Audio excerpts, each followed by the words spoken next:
कौवा और किसान। एक गांव में एक मेहनती किसान रहता था। उसका नाम रामू था। रामू रोज खेत में काम करता, अनाज उगाता और अपने परिवार का पालन पोषण करता।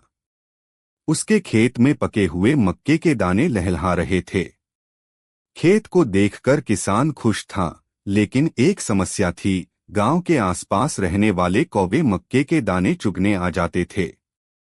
किसान ने कई बार कौवों को भगाया, लेकिन वे बार बार लौट आते। उनमें से एक चालाक और बूढ़ा कौवा, जिसका नाम काला था, रोज अपने झुंड के साथ खेत में उतर आता। एक दिन किसान ने सोचा, अगर मैं ऐसे ही डराता रहूंगा तो फसल बचाना मुश्किल है।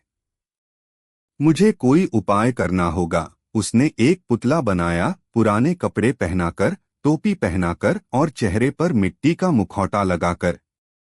पुतले को उसने खेत के बीचों बीच खड़ा कर दिया।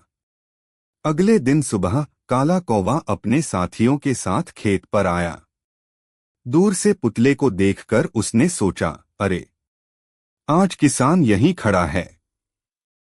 पास जाना ठीक नहीं। सारे कौवे डरकर उड़ गए।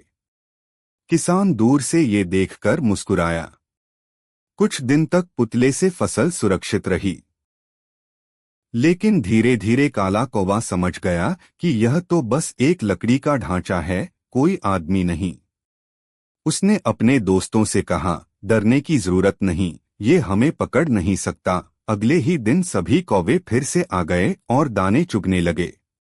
किसान ने यह देखा और सोचा, चालाक कौवों के लिए मुझे और चालाक बनना होगा। उसने खेत के चारों ओर जाल बिछाया और बीच में थोड़ा सा मक्का डाला।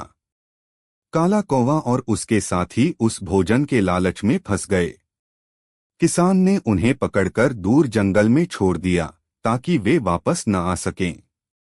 उस दिन के बाद रामू की फसल सुरक्षित रही और उसने एक बात सीख ली, सिर्फ डराने से नहीं, सूझबूझ और मेहनत से ही मुश्किलों का हल निकलता है।